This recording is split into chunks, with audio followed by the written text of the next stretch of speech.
बिस्मिल्लाहिर्रहमानिर्रहीम। अस्सलाम वालेकुम। आज का हमारा टॉपिक ऑफ डिस्कशन है माइटोकॉन्ड्रियल एवोल्यूशन और इस टॉपिक में मैं आपको कवर कराऊंगी माइटोकॉन्ड्रिया, माइट्रोसोम एंड हाइड्रोजिनोसोम। प्रोटिस्टा की क्लासिफिकेशंस के स्टार्ट करने से पहले मुझे लगा कि हर बच्चे को माइटोकॉन्ड्रिया, माइट्रोसोम और हाइड्रोजिनोसोम में जो बेसिक डिफरेंस है वो पता होना चाहिए, क्योंकि ये प्रोटिस्टा की जो क्लासिफिकेशन है वो इसकी बेस पे भी की गई हुई है। ठीक है, चलिए हम स्टार्ट करते हैं माइटोकॉन्ड्रिया के बारे में। I know all the student knows what is mitochondria, फिर भी मैं आपको बता देती हूँ। माइटोकॉन्ड्रिया जो है वो डबल मेम्ब्रेनल स्ट्रक्चर है। फर्स्ट सॉरी ये क्या है? डबल मेम्ब्रेनल स्ट्रक्चर है।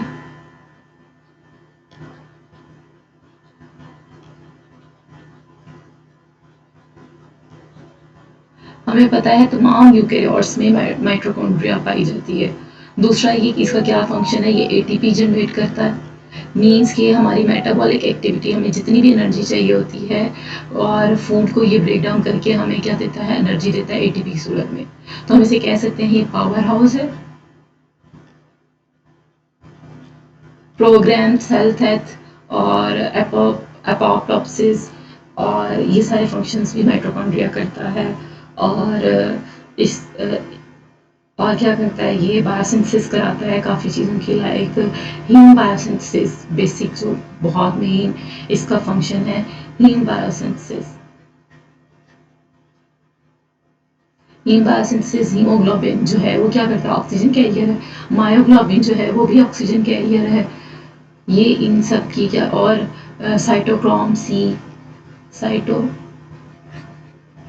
सी रिडॉक्स रिएक्शन में जो यूज़ होता है। ये सारी की बायोसिंथेसिस कहाँ होती है, माइटोकॉन्ड्रिया में होती है। और FeS आयरन सल्फर क्लस्टर जो है, आयरन सल्फर क्लस्टर की फॉर्मेशन भी किस में होती है, कौन कराता है, माइटोकॉन्ड्रिया कराता है। अब आयरन सल्फर क्लस्टर का क्या काम होता है, ये रिडॉक्स रिएक्शन कराता है हमारी बॉडी में। रिडॉक्स रिएक्शंस कौन से होते हैं, एसिड बेस वाले रिएक्शंस जो होते हैं। ठीक है, ये भी एनर्जी जो है, एनर्जी बॉन्ड बनाने में और उसको ब्रेक डाउन करने में, जैसे ATP से ADP में चेंज होना, NADH का NADH में चेंज होना, ये रिडॉक्स रिएक्शन है ना, कि इलेक्ट्रॉन ऐड होगा तो वो एक ATP बन जाएगा। अगर इलेक्ट्रॉन रिमूव होगा, एनर्जी एक ब्रेक एनर्जी बॉन्ड टूटेगा तो वो क्या बन जाएगा, ADP। ये सारे रिएक्शंस भी कौन कहाँ होते हैं, माइटोकॉन्ड्रिया के अंदर होते हैं। ये बेसिक ओवरव्यू है। ठीक है, और एरोबिक रेस्पिरेशन, एनारोबिक रेस्पिरेशन इसमें होती है। इलेक्ट्रॉन ट्रांसपोर्ट चेन, मेन इसका जो स्ट्रक्चरल असेंबली है वो इलेक्ट्रॉन ट्रांसपोर्ट चेन है। इस चेन के थ्रू ही, इस मतलब ये बनी हुई है डिफरेंट प्रोटीन्स के साथ मिलकर बनी हुई है। डिफरेंट प्रोटीन्स और डिफरेंट एंजाइम्स जो हैं इस चेन में काम करते हैं, कि बेसिक कंपोनेंट्स हैं जो कि क्या करते हैं, इलेक्ट्रॉन को ट्रांसफर करते हैं और एनर्जी को जनरेट करते हैं। ठीक है,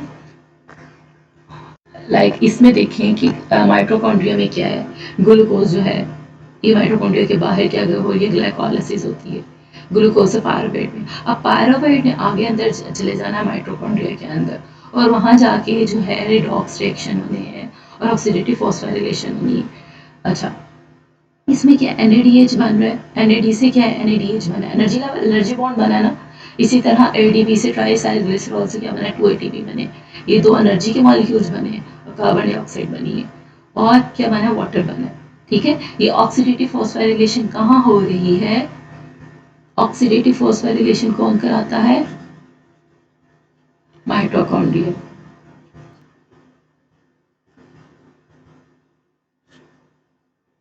मीन्स के फॉस्फोराइलेशन होना, ATP और एनर्जी बॉन्ड का बनना in the presence of oxygen, oxygen की प्रेजेंस में इलेक्ट्रॉन का ट्रांसफर होना, इसको हम क्या कहते हैं, ऑक्सीडेटिव फॉस्फोराइलेशन। वो किस में होती है, माइटोकॉन्ड्रिया में।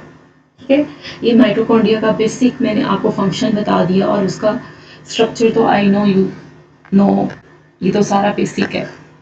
अब मैं चाहती हूँ कि किस तरह माइटोकॉन्ड्रिया और हाइड्रोजिनोसोम आपस में डिफरेंट हैं। कोई खास फर्क नहीं है, बेसिक फर्क है। हाइड्रोजिनोसोम जो है वो भी मेम्ब्रेन बॉन्डेड ऑर्गेनेल है, जस्ट लाइक माइटोकॉन्ड्रिया। और इसका स्ट्रक्चर भी ऑलमोस्ट माइटोकॉन्ड्रिया जैसा है, लेकिन इसके फंक्शन में फ़र्क है, इंजाइमेटिक इंजाइम्स में फ़र्क है, और इसके जो प्रोटीन स्ट्रक्चर है उसमें फ़र्क है। मतलब माइटोकॉन्ड्रिया में यूबिक्विनोन प्रोटीन है जो कि इलेक्ट्रॉन ट्रांसपोर्ट चेन का मेन कंपोनेंट है। इसमें यूबिक्विनोन की जगह रिडॉप डिक्विनोन समथिंग एल्स इस नाम का कोई प्रोटीन है, ठीक है। अच्छा, इसमें क्या होता है, इसमें क्या होती है, एनारोबिक रेस्पिरेशन होती है। इसमें ऑक्सीजन की एब्सेंस में या डेफिशिएंट ऑक्सीजन कंडीशन में एटीपी का जनरेट होना, एनर्जी का जनरेट होना, इसको क्या एक इसमें होता है हाइड्रोजिनोसॉर्म में, और इसमें क्या है, क्या बनता है, हाइड्रोजन। एनर्जी के साथ साथ हमारे पास क्या बाय प्रोडक्ट बनता है, हाइड्रोजन। एनर्जी बनती है और क्या बनता है, हाइड्रोजन बनती है। इस वजह से इसको क्या कहते हैं हम, हाइड्रोजिनोसॉर्म। ये देख लें, trichomonas vaginalis, it is a type of protista, और इसमें जो प्रोडक्ट बन रहे हैं, एसिटेट बन रहा है, कार्बन डाइऑक्साइड, हाइड्रोजन और एटीपी, ठीक है। इलेक्ट्रॉन एक्सेप्ट कौन कर रहा है, हाइड्रोजन एक्सेप्ट कर रहा है, एज अ इलेक्ट्रॉन एक्सेप्टर है। इलेक्ट्रॉन डोनर कौन सा, NADH जो है इलेक्ट्रॉन डोनर। ये बात समझ लग गई है। अब हम जाते हैं माइटोसॉम की तरफ। अब ये मैं आपको थोड़ा सा ब्रीफली पढ़ देती हूँ। Hydrogenosome membrane bounded organelle found in cytoplasm of eukaryotic cell, और इसको ये नाम क्यों दिया हुआ है, because it release molecular hydrogen as a byproduct of energy generation. Okay, now we going towards माइटोसोम। अच्छा, माइटोसोम जो है इसी बिल्कुल माइटोकॉन्ड्रिया की तरह है, लेकिन इसमें जो है नो एटीपी जनरेशन, इसमें एटीपी नहीं बनती है। पैरासिटिक होते हैं ना माइट्रो प्रोकैरियोट्स, उसमें जो है माइटोसोम्स होते हैं। ये भी डबल मेम्ब्रेनल स्ट्रक्चर है, वोटेड स्ट्रक्चर है, जस्ट लाइक ये डेरिवेटिव है माइटोकॉन्ड्रिया का, लेकिन इसमें क्या है, एटीपी जनरेट नहीं होती है, ठीक है। और क्या होता है, इसमें आयरन सल्फर क्लस्टर होते हैं, ठीक है। अब मैं आपको फर्क बता देती हूँ, इनमें ज़रा डिफरेंस कर लेते हैं, ठीक है।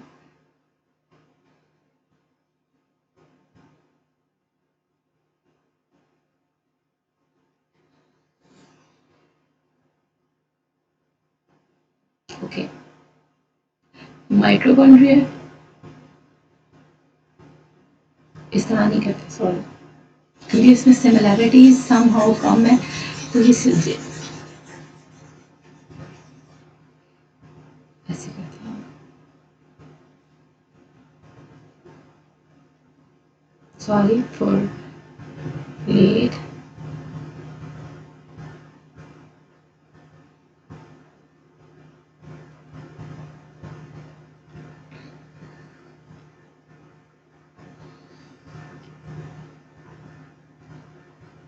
माइटोकॉन्ड्रिया, हाइड्रोजिनोसोम एंड माइटोसोम सॉम। ओके, डिफरेंसेस देख लेते हैं। इलेक्ट्रॉन ट्रांसपोर्ट चेन इसमें प्रेजेंट है, इसमें भी इलेक्ट्रॉन ट्रांसपोर्ट चेन है, लेकिन इसमें जो इलेक्ट्रॉन ट्रांसपोर्ट चेन है उसमें जो प्रोटीन है वो यूबिक्विनोन है, और इसमें रोडो, ठीक है। और इसमें इलेक्ट्रॉन ट्रांसपोर्ट चेन एब्सेंट है, ठीक है। एटीपी जनरेशन होती है एरोबिकली, मीन्स ऑक्सीजन की प्रेजेंस पे। इसमें क्या होती है, एटीपी जनरेशन होती है किस तरह, एनारोबिकली, मीन्स ऑक्सीजन की एब्सेंस में। इसमें एटीपी जनरेशन नहीं होती, अपनी खुराक ये एनर्जी जो है ये किसी और मीन से लेते हैं, ठीक है। और इसमें जो है कौन सी होती है, ऑक्सीडेटिव फॉस्फोराइलेशन होती है, ठीक है। ऑक्सीजन की प्रेजेंस में फॉस्फोराइलेशन होती है। इसमें क्या होती है, सबस्ट्रेट लेवल फॉस्फोराइलेशन, ये लिख देती हूँ, सबस्ट्रेट लेवल फॉस्फोराइलेशन, और इसमें ऑक्सीडेटिव फॉस्फोराइलेशन, इसमें नो फॉस्फोराइलेशन, ठीक है। ये हो गया। और इन दोनों में इनके अपना DNA है, डीएनए प्रेजेंट है, इसमें भी जीनोम जो है कुछ डीएनए जो है ना वो डिफरेंट है उससे, कुछ जीन्स एब्सेंट है, ठीक है। और माइटोसोम्स में नो जीनोम, ठीक है। ये हो गया इनका डिफरेंसेस। अब एक ओवरव्यू ले लेते हैं इधर से, ये देख लें, जो माइटोकॉन्ड्रिया है उसमें ऑक्सीडेटिव फॉस्फोराइलेशन हो रही है, और ऑक्सीजन जो है वो टर्मिनल इलेक्ट्रॉन एक्सेप्टर है, ऑक्सीजन जो है वो इलेक्ट्रॉन को एक्सेप्ट कर रहा है इधर, ठीक है। और एनारोबिक माइटोकॉन्ड्रिया जिसमें ऑक्सीजन नहीं होती है, वो क्या करते हैं, उसमें टर्मिनल ऑक्सीजन नहीं होती है, बल्कि क्या होता है, सबस्ट्रेट को एज ए यूज करते हैं इलेक्ट्रॉन एक्सेप्टर के तौर पर, ठीक है। मतलब फ्यूमारेट जो है, सक्सीनेट जो है, उसको हम इलेक्ट्रॉन एक्सेप्टर के तौर पर काम करेंगे, जैसे क्रॉप साइकिल था, ठीक है।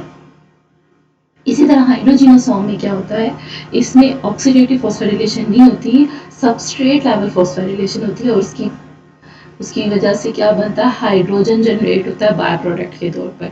इस वजह से इसको हम क्या कहते हैं, हाइड्रोजिनोसॉर्म्स। माइटोसॉर्म्स में क्या होता है, no electron transport, no oxidative phosphorylation, no ATP generation, बस आयरन सल्फर क्लस्टर बायोसिंथेसिस होती है, ठीक है। ये आपको समझ लग गई है। अच्छा, अब क्यों ये माइटोकॉन्ड्रिया से हाइड्रोजिनोसॉर्म और ये माइटोसॉर्म्स जो है वो किस तरह इवॉल्व हो गए, तो इसको जो कहते हैं, इसकी एवोल्यूशन के जो तरीका है उसको कहते हैं रिडक्टिव एवोल्यूशन के थ्रू कहा जाता है। रिडक्टिव एवोल्यूशन हुई है, कौन सी एवोल्यूशन हुई है, रिडक्टिव एवोल्यूशन हुई है। मीन्स के माइटोकॉन्ड्रिया जो कि कॉम्प्लेक्स स्ट्रक्चर था उससे सिंपल स्ट्रक्चर बन गए, हाइड्रोजिनोसॉर्म्स आए हैं और माइटोसॉर्म्स आए हैं, ठीक है। मतलब कॉम्प्लेक्सिटी से ये सिंपल की तरफ जा रहा है ना, मतलब लेस कॉम्प्लेक्स फॉर्म बन रही है, तो इसको क्या कहते हैं, डीजेनरेटिव भी कहते हैं, डीजेनरेट माइटोकॉन्ड्रिया, इनको ये क्या कहते हैं, कॉम्प्लेक्स माइटोकॉन्ड्रिया, ये कॉम्प्लेक्स फॉर्म है ना, और ये दो इसकी डीजेनरेट फॉर्म है। अच्छा, इसके दो सिनेरियो हैं, कुछ कहते हैं कि ना दो रीजंस, दो तरह से हो सकता है। माइटोकॉन्ड्रिया में दोनों पाथवे थे, एरोबिक भी एंड एनारोबिक भी, ठीक है। जब एंडोसिम्बियोसिस हुई थी तो दो पाथवे बने थे, एनारोबिकली भी कर रहा था, एरोबिकली भी कर रहा था। हमने पढ़ा है ना कि एरोबिकली जब होगा तो वो क्या होगा, ऑक्सीजन जो है एज अ इलेक्ट्रॉनिक सेपरेट के तौर पर होगी, और एनारोबिकली वो फ्यूमारेट लेगा, ठीक है। तो वो कह रहे हैं कि कुछ जब इसी तरह लेटरल जीन ट्रांसफर हुआ, जीन ट्रांसफर होती रही, तो कुछ ऐसे ऑफस्प्रिंग्स बन गए, ऐसी जनरेशंस आ गई जिन्होंने एनारोबिक फंक्शन, उनके पास सिर्फ एनारोबिक वाली जो जीन्स थी, वो एंजाइम्स थे, वो डिलीवर हो गए, कुछ में एरोबिक डिलीवर हो गए, ठीक है। इसी तरह वो फंक्शन करने लगे।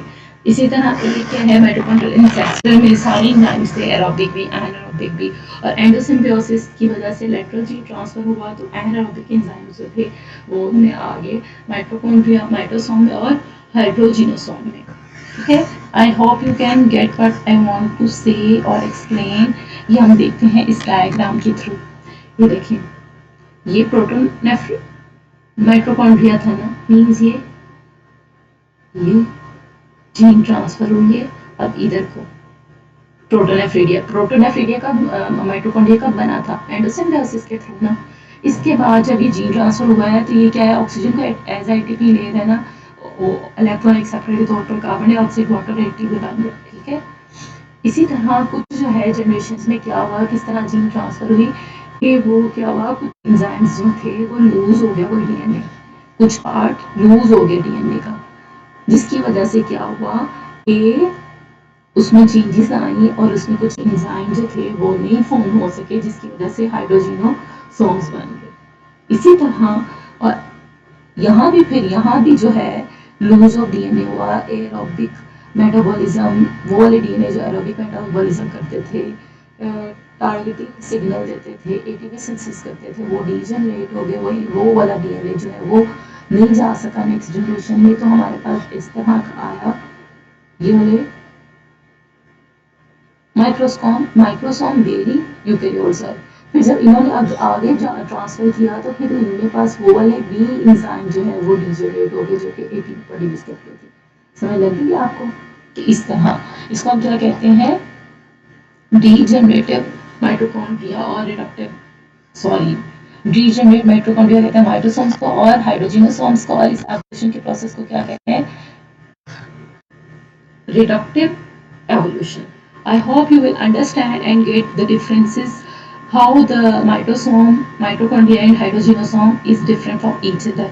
Thank you. Allah Hafiz.